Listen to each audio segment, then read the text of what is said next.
Pada zaman dahulu, di negeri timur, hiduplah tukang kayu bernama Ali Baba. Dia hidup miskin bersama istrinya. Ali Baba selalu pergi ke hutan dengan keledainya untuk mengambil kayu, lalu menjualnya ke kota. Satu hari, dia pergi ke hutan untuk mengambil kayu. Tiba-tiba, dia menyadari ada sekelompok pria berkuda menuju ke arahnya, dan mereka tidak terlihat ramah. Mereka pasti para pencuri. Aku harus segera bersembunyi. Ali Baba menyembunyikan keledainya di balik semak dan memanjat sebatang pohon. Orang-orang itu datang dan berhenti tepat di bawah pohon itu. Ali Baba menghitung. Mereka semuanya berjumlah 40 orang.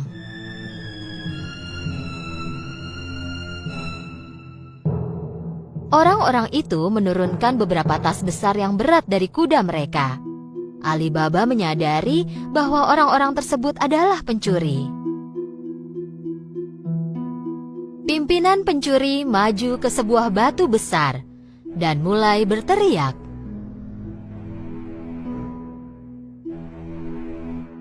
Sesame terbukalah. Tiba-tiba, sesuatu yang tak terduga terjadi. Batu besar itu menggelinding dan terbuka seperti sebuah gerbang, dan muncullah sebuah gua. Para pencuri masuk satu persatu sambil membawa tas yang berat itu. Tak lama kemudian, gerbang gua menutup secara otomatis. Ali Baba tak percaya pada apa yang dia lihat. Tak lama kemudian, batu itu terbuka lagi dan pencuri tersebut keluar. Terakhir, pemimpin pencuri keluar, lalu berbalik ke arah gerbang itu dan berkata,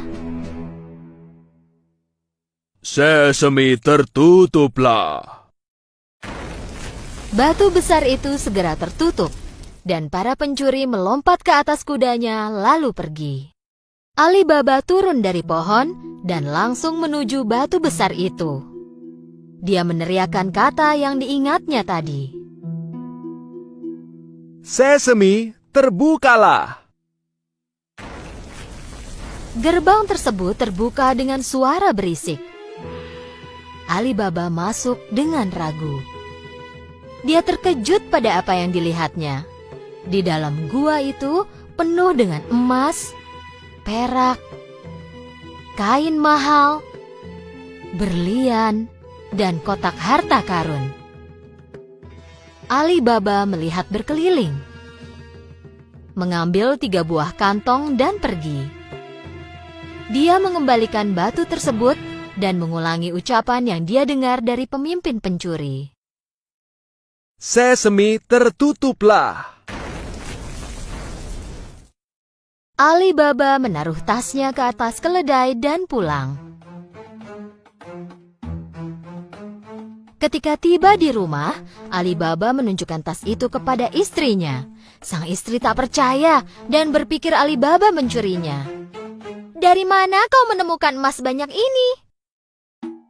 Ali Baba menjelaskan semuanya kepada istrinya. Hal itu membuat istri Ali Baba sangat senang dan mereka mulai mengemasi barang mereka. Ayo lihat berapa banyak uang yang kita punya. Jangan, ayo kita gali lubang dan sembunyikan emasnya. Keluarlah dan gali lubang. Aku akan pinjam gelas pengukur dari kakakmu Kasim. Kakak Ali Baba, Kasim, adalah seorang pedagang kaya, tetapi sangat serakah. Dia tak pernah membantu Ali Baba, jadi Ali Baba memperingatkan istrinya. Jangan bicara apapun tentang emas itu, tak seorang pun yang boleh tahu. Istri Ali Baba pergi ke rumah Kasim dan meminjam gelas pengukur. Karena tahu bahwa mereka sangat miskin, Kasim segera bertanya, Kenapa kau memerlukan gelas pengukur? Kau tak punya uang? Istri Ali Baba segera mengarang cerita bohong. Tentu saja Kasim tidak mempercayainya. Dia diam-diam menaruh madu di bawah gelas dan memberikan gelas itu kepada istri Ali Baba. Ketika istrinya pulang, Ali Baba dan istrinya mulai mengukur emas tersebut. Dan Ali Baba mengubur emas yang telah dia hitung ke dalam sebuah lubang.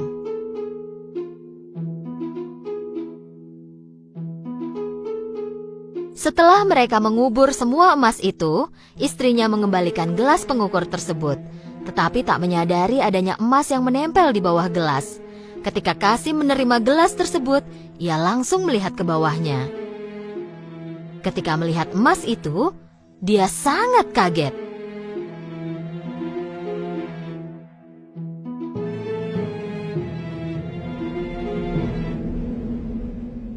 Aku penasaran dari mana Alibaba menemukan emas ini. Kasim tak bisa tidur semalaman. Ketika pagi datang, dia bangun dan langsung pergi ke rumah Alibaba. Dan dia menunjukkan emas yang menempel di bawah gelas itu. Alibaba, kupikir kau ini miskin. Dari mana kau menemukan emas ini? Alibaba menceritakan semuanya supaya Kasim tidak memberitahu semua orang tentang emas itu. Jika kau tak menunjukkan letak gua ini, aku akan memberitahu para pencuri tentangmu. Tapi Kasim, Alibaba tahu Kasim akan melakukan apa yang diucapkannya. Tak ada pilihan, mereka pergi ke gua itu. guanya ada tepat di belakang batu ini. Sekarang ayo pergi dari sini, para pencuri mungkin datang sebentar lagi. Alibaba dan Kasim pulang ke rumah. Tetapi Kasim masih memikirkan gua itu. Dia segera membawa 2 ekor keledai dan pergi ke gua. Ketika tiba di depan pintu gua, dia mengulangi perkataan yang dia pelajari dari Alibaba. Sesame terbukalah. Batu besar itu tiba-tiba mulai bergerak dan gerbang ke gua pun terbuka. Kasim tak percaya. Dia kehabisan kata-kata tentang pemandangan di dalam gua. Emas yang berkilauan membuatnya terpesona. Dengan buru-buru, dia mulai mengisi tas yang dia bawa dengan emas sebanyak yang dia bisa. Ketika tak ada tempat lagi, dia kembali ke gerbang. Tetapi gerbangnya tertutup. Dan sialnya, dia lupa kata sandi untuk membuka gerbang. Jadi dia mulai mengarang dan mencoba membuka gerbang itu. Pintu terbukalah. Batu terbukalah. Gandum terbukalah. Apapun yang dia ucapkan, gerbangnya tidak mau terbuka. Kasim mulai panik. Dia mencari gerbang lain tetapi tak menemukan apapun. Tak lama kemudian, para pencuri kembali ke gua mereka. Saat mereka melihat keledai Kasim, mereka menjadi curiga dan menghunus pedang mereka. Sesame terbukalah.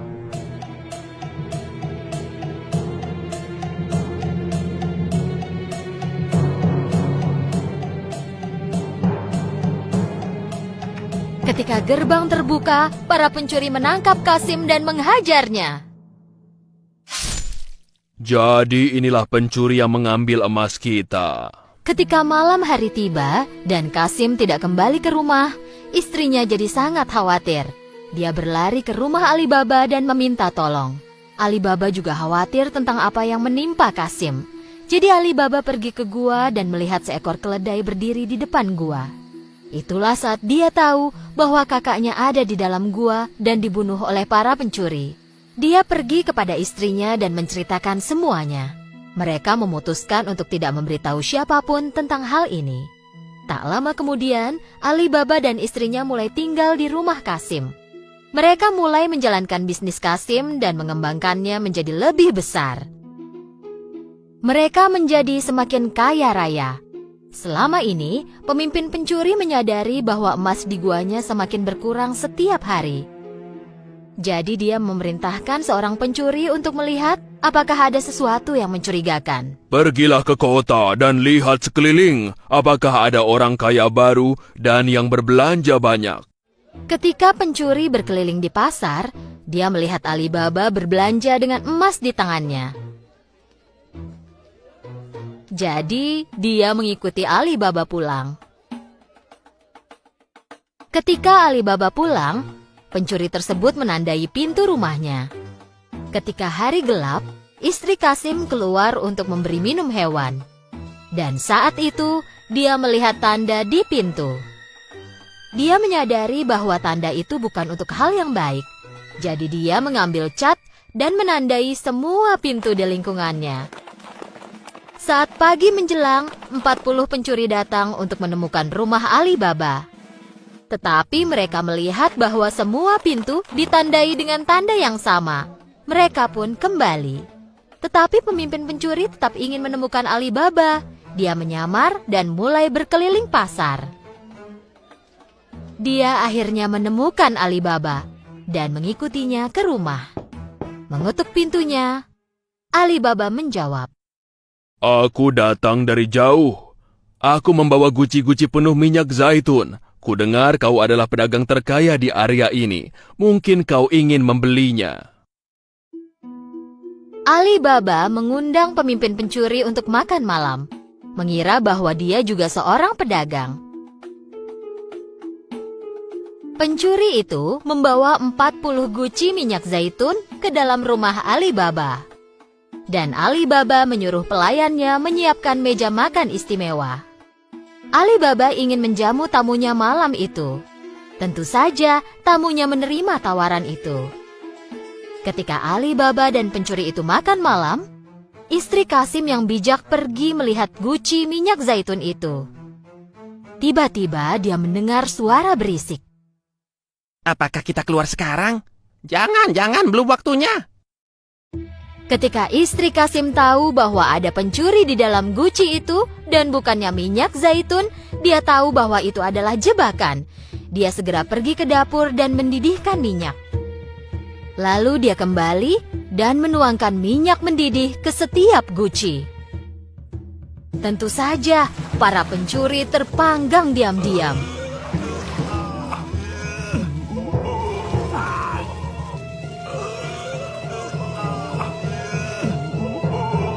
Pada malam hari, saat semua orang tertidur, pemimpin pencuri datang ke samping setiap guci. Kalian bisa keluar sekarang. Ketika tak ada jawaban, dia bertanya lagi. Apa kalian tidur? Ketika dia bertanya lagi dan tak mendapatkan jawaban, dia membuka salah satu guci. Dia kaget dan tahu bahwa dia juga akan tertangkap. Dia segera melarikan diri dan tak pernah kembali. Keesokan paginya, istri Kasim memberitahu Alibaba tentang apa yang terjadi. Kini mereka tahu bahwa mereka tak perlu khawatir tentang pencuri itu lagi. Dan akhirnya, Alibaba dan keluarganya hidup bahagia dan kaya raya. Pada zaman dahulu, di negeri timur, hiduplah seorang anak laki-laki miskin namun baik hati bernama Aladin. Karena tinggal bersama ibunya, Aladin melakukan pekerjaan kasar, bahkan pergi jauh sekali untuk mencari uang. Suatu hari, dia pergi begitu jauh untuk mengambil pisang untuk dijual di pasar.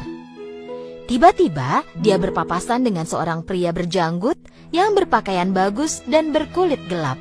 Pria itu berbicara sambil menunjukkan emas di tangannya. Halo anak muda, aku ini teman lama ayahmu. Apa kau mau mendapatkan koin emas? Koin emas? Jika aku memetik pisang seumur hidup tetap tak bisa mendapatkan sebanyak itu. Pria itu meminta Aladin untuk turun ke lubang yang ada di bawah bebatuan tak jauh dari sana dan memintanya melakukan sesuatu. Aladin pikir itu adalah tugas yang sangat mudah. Mereka menggeser bebatuan itu dan melihat lubang itu muncul. Karena berbadan kecil dan lincah, Aladin berhasil masuk ke dalam lubang itu. Di dalam lubang itu, Aladin menemukan tangga yang sangat sempit lalu menuruninya. Ketika sampai di dasar tangga, dia melihat bahwa gua itu diterangi oleh sebuah lampu tua. Aladin tak percaya pada apa yang dilihatnya. Di dalam gua itu ada banyak permata, emas, dan penuh dengan harta. Dalam keadaan masih terkejut, Aladin ditakutkan lagi oleh suara dari atas. Lampu! Apa kau melihat lampu? Matikan lampunya dan bawakan kepadaku.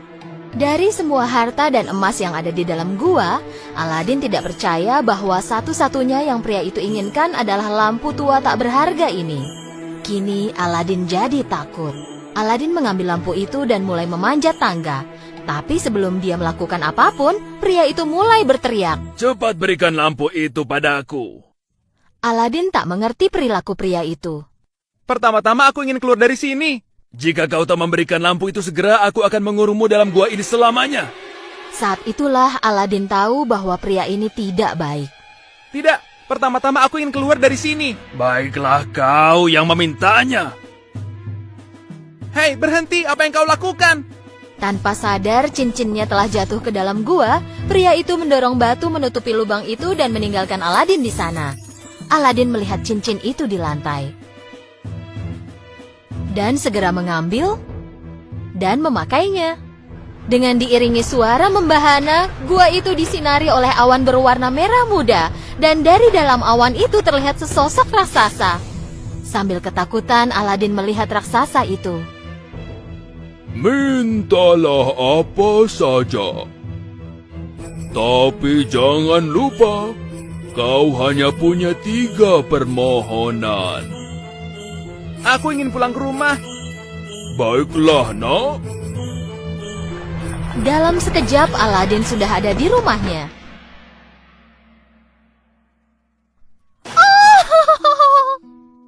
Melihat putranya muncul tiba-tiba, ibunya Aladin mulai berteriak. Aladin menjelaskan semua yang terjadi kepada ibunya. Dia bercerita bahwa dia tak bisa mendapatkan emas, tapi malah ditinggalkan dengan lampu tua ini.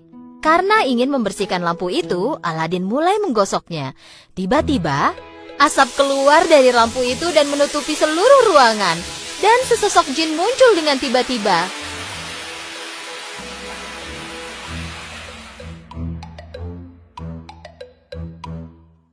Woohoo! Wow, Bung! Aku sudah terjebak dalam lampu ini selama ratusan tahun. Dan kau telah menyelamatkanku. Baiklah, mintalah apapun yang kau inginkan. Dengan terkejut dan termangu, Aladin dan ibunya terus saja memandangi jin itu. Jin mengulangi lagi ucapannya. Mintalah apapun yang kau inginkan. Baiklah, kalau begitu, siapkan meja penuh makanan dan minuman lezat untuk kami. Tiba-tiba sebuah meja besar muncul di tengah-tengah ruangan dengan segala jenis makanan, buah, dan manisan. Sejak saat itu, berkat lampu ajaib, semua yang diminta Aladin dan ibunya menjadi kenyataan. Mereka hidup sebagai orang kaya dan bahagia.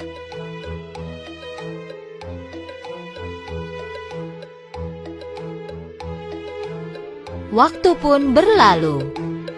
Suatu hari, ketika melewati pasar, Aladin melihat Putri Jasmine, putri sang raja, menaiki tandu perak yang diusung oleh para tentara. Dan Aladin jatuh cinta pada putri itu. Aladin pulang dan memberitahu hal ini kepada ibunya. Lalu ibunya Aladin menyiapkan sekotak penuh emas dengan bantuan jin dan pergi ke istana. Ibu Aladin memberitahu penjaga bahwa dia membawa hadiah untuk Sultan. Karena sangat menyukai hadiah itu, Sultan memanggil ibu Aladin untuk menghadap. Ketika dia memberitahu Sultan akan niat putranya, Sultan meminta ibu Aladin untuk membuktikan kekayaan dan kekuasaan putranya. Jika putramu ingin menikahi putriku, beritahu dia untuk mengirimkan 40 orang budak yang masing-masing membawa sekotak penuh batu permata untukku, dan mereka harus diikuti oleh 40 orang prajurit yang menjaga mereka. Mendengar permohonan Sultan, ibu Aladin kembali ke rumah dengan sedih. Karena pikirnya, bahkan jin pun tidak akan bisa mengabulkan permohonan sebesar ini. Aladin mengambil lampu ajaib dan menggosoknya lebih keras dari biasanya, dan jin pun keluar. Baiklah, mintalah apapun yang kau inginkan. Aladin memberitahu jin akan permintaan Sultan. Jin bertepuk tangan 3 kali, dan tiba-tiba tepat di samping mereka muncullah 40 orang budak dengan kotak yang penuh harta dan 40 orang prajurit yang menjaga mereka. Keesokan harinya, karena melihat semua permintaannya tersedia di hadapannya, Sultan sangat terkesan. Sultan penasaran akan seberapa kaya Aladin. Aku ingin putriku tinggal di istana yang besar dan mewah. Dengan begitu, barulah aku akan mengizinkan putriku menikah denganmu. Aladin memberitahu jin akan permintaan Sultan kali ini. Jin langsung mengabulkan permohonannya. Aladin tidak percaya pada apa yang dia lihat. Sebuah istana megah dan mewah berdiri tepat di samping rumah mereka. Aladin tidak percaya pada apa yang dia lihat. Sultan pikir bahwa dia tidak dapat menemukan calon suami yang sekaya Aladin. Aladin dan Putri Jasmine melangsungkan pesta pernikahan besar selama 3 hari 3 malam. Semua orang mendengar akan keberuntungan dan kekayaan Aladin, tapi Aladin dan ibunya tidak mengatakan apapun tentang jin kepada Jasmine. Suatu hari, seorang pedagang keliling datang ke istana Aladin. Lampu tua, lampu tua. Aku membeli dan menjual lampu tua. Aku membeli barang-barang tua. Jasmine mendengar teriakan pedagang keliling itu dan berpikir jika dia menukar lampu tua dengan lampu baru, itu akan membuat Aladin sangat senang. Jasmine memberikan lampu ajaib kepada pedagang keliling dan mendapatkan lampu baru. Pedagang keliling itu sebenarnya adalah pria jahat yang telah mengurung Aladin di lubang, tempat semua kisah ini dimulai. Saat dia memegang lampu itu, dia segera memerintahkan jin untuk memindahkan istana beserta Jasmine ke tempat yang jauh. Ketika Aladin kembali ke rumah malam itu, istananya tak terlihat dimanapun. Dia tahu telah terjadi sesuatu yang buruk. Rumah lama mereka yang ada di samping istana itu masih berdiri tegak. Aladin segera berlari ke rumah dan menemukan cincin yang ditemukannya di dalam gua. Begitu dia mengenakan cincin itu di jarinya, raksasa muncul sekali lagi. Mintalah apa saja yang kau inginkan. Tapi jangan lupa, kau hanya punya 2 permohonan lagi. Bawalah aku segera menemui Jasmine. Begitu Aladin selesai berbicara, dia mendapati dirinya ada di dalam istana. Dia segera bersembunyi. Istrinya, Jasmine, bekerja menjadi pelayan pria jahat itu. Pria itu memegang lampu ajaib di tangannya. Setelah tiba di tempat tersembunyi, Aladin mengenakan kembali cincin itu. Dan raksasa pun muncul lagi. Mintalah apa saja yang kau inginkan, tapi jangan lupa kau hanya punya 1 permohonan lagi. Buatlah pria jahat itu tidur nyenyak dan lama sekali. Begitu Aladin menyelesaikan kalimatnya, dia berlari ke arah istrinya. Jasmine melihat pria jahat itu dengan ketakutan. Ketika Jasmine melihat Aladin, dia sangat bahagia. Aladin memberitahu semua yang terjadi mulai dari pertama. Jasmine mendengarkan Aladin dengan takjub. Aladin menggosok lampu ajaib lagi. Lalu muncullah jin.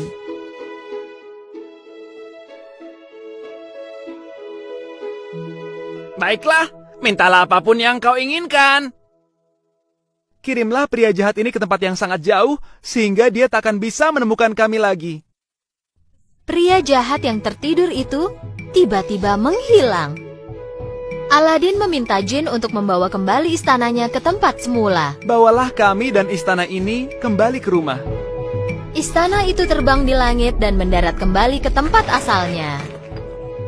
Dengan istana yang telah kembali ke tempat asalnya, Aladin akhirnya berada di dekat ibunya lagi. Aladin, ibunya, dan putri hidup bahagia selamanya.